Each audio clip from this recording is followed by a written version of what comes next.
The US and Israel's war in Iran is showing no signs of stopping. Over 3 weeks of constant bombardment, fresh threat of escalation is emerging from both sides. President Trump has said Iran's power plants will be targeted if Hormuz is not opened, while Tehran has vowed to completely close the Strait of Hormuz in retaliation. The war in West Asia seems to be moving from military targets to energy and water. Here's a report.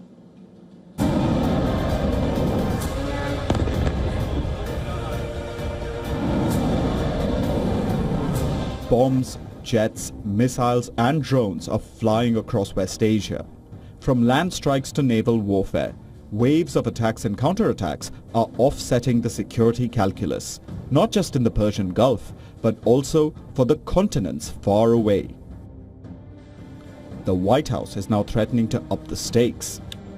US President Donald Trump has issued a 48-hour ultimatum for Iran to open the Strait of Hormuz or face attacks on energy infrastructure. Trump's deadline expires on March 24th. Trump has threatened to obliterate Iran's power plants, starting with the biggest one, the Bushehr nuclear power plant.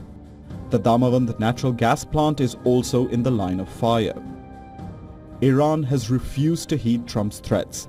It says that if its energy infrastructure is hit, it will completely shut the Strait of Hormuz.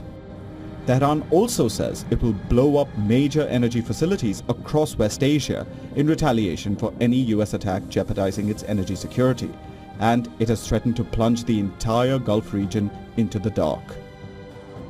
Iran has warned the entire neighborhood of a total blackout. Local media has published a list of energy facilities that will feel the brunt of Tehran's retaliation. Power generation plants in the UAE, Qatar, Saudi Arabia and Kuwait are now in Iran's crosshairs. Attacks on these facilities will threaten power supplies to the biggest cities in the Gulf region. Doha, Kuwait, Riyadh, Dubai and Abu Dhabi could face major power cuts if Iran successfully strikes these facilities. The war has not just moved onto power grids, but also water.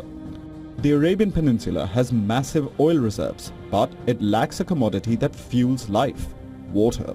Countries across the region rely heavily on water desalination to quench the thirst of its population. A majority of these water desalination plants are located in the Persian Gulf region. Gulf countries produce about 40% of the world's entire desalinated water. The region houses over 400 desalination plants. 40 to 60% of the total water consumption in the UAE, Kuwait, Bahrain and Qatar comes from desalination plants.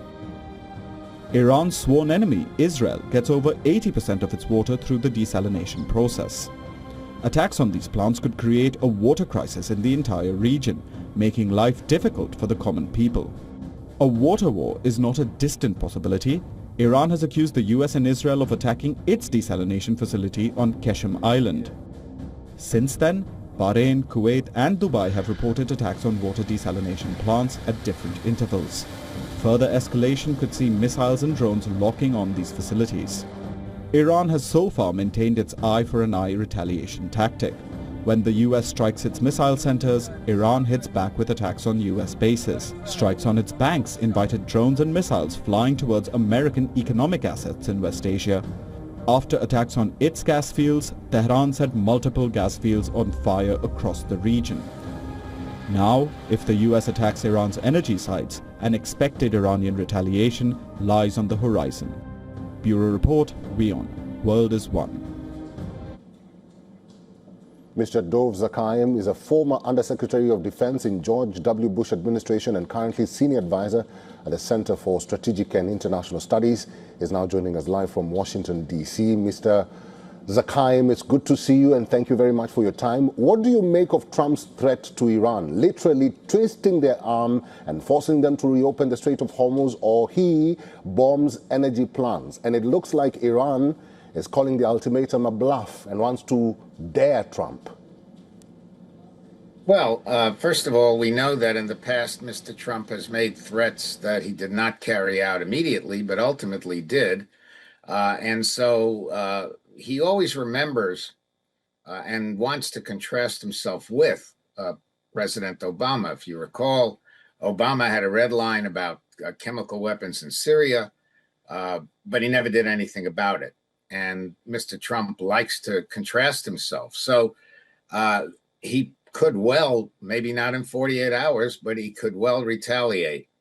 Now, the problem for him, as you've reported, is that the Iranians seem to have no restraint at all. They're ready to take on the whole world, literally. I mean, the missile that came near Diego Garcia flew something like 2,000 to 2,500 miles, which puts Paris, Berlin, and Rome within Iranian range. And they clearly do not have any compunctions about bringing more countries in.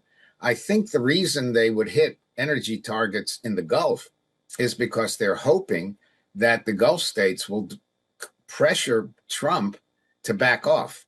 The only problem is Mr. Trump hates being seen as a loser, and the Iranians will certainly call him that if he pulls out. So he's in a box, as it were. And while he might not respond within 48 hours, he may well respond close to those 48 hours. And then, of course, we'll have to see what Iran does. One other point, Iran doesn't have to totally close the Strait of Hormuz. All it has to do, and it's been doing it right now, is to cause enough mayhem that insurance companies will raise their rates to the point that nobody's going to want to ship into the Gulf.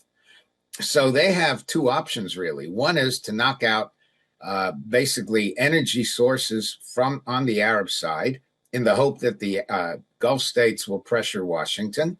The other is maybe get a mine that actually is able to blow a ship up, or do something that makes it very, very difficult for companies and countries to enter the Gulf because of the insurance rates. So, and remember, the Iranians, as far as they're concerned, this is existential for them and for the regime. And they know what happened to Saddam Hussein. They are going to fight to the finish. And if it means blowing up all of Iran, you know, they have a martyrs complex, and I don't think they're going to stop, at least for the time being. Mr. Zakayem, Israel is now bearing the brunt of Iran's rage with what happened in Dimona and Arad yesterday. Some critics say these are signs that the war is heading towards a dangerous trajectory that may involve nuclear arsenal. What say you?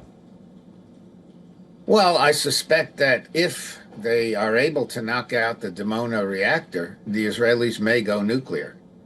This is something they can do. They have the capability to do it. Again, the Iranians seem to have no compunction about doing anything.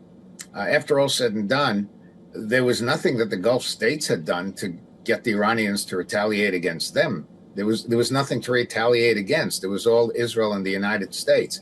And even if the Iranians chose to hit American bases, that's not the same thing as hitting Gulf state oil facilities, say in the eastern province of Saudi Arabia or in Kuwait or in the Emirates, and certainly not water plants, desalination plants. So the Iranians seem to not care. They're ready to take on the entire world.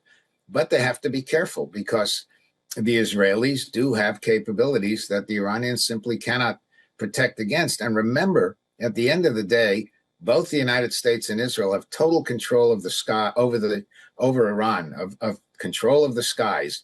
And that means they can continue to target missile facilities, nuclear facilities, practically anything they want. And the Iranians are not in a position to stop them. Mr. Dov Zakayem, we'll have to leave this discussion there. Thank you for your time and for talking to us today. Thank you for having me.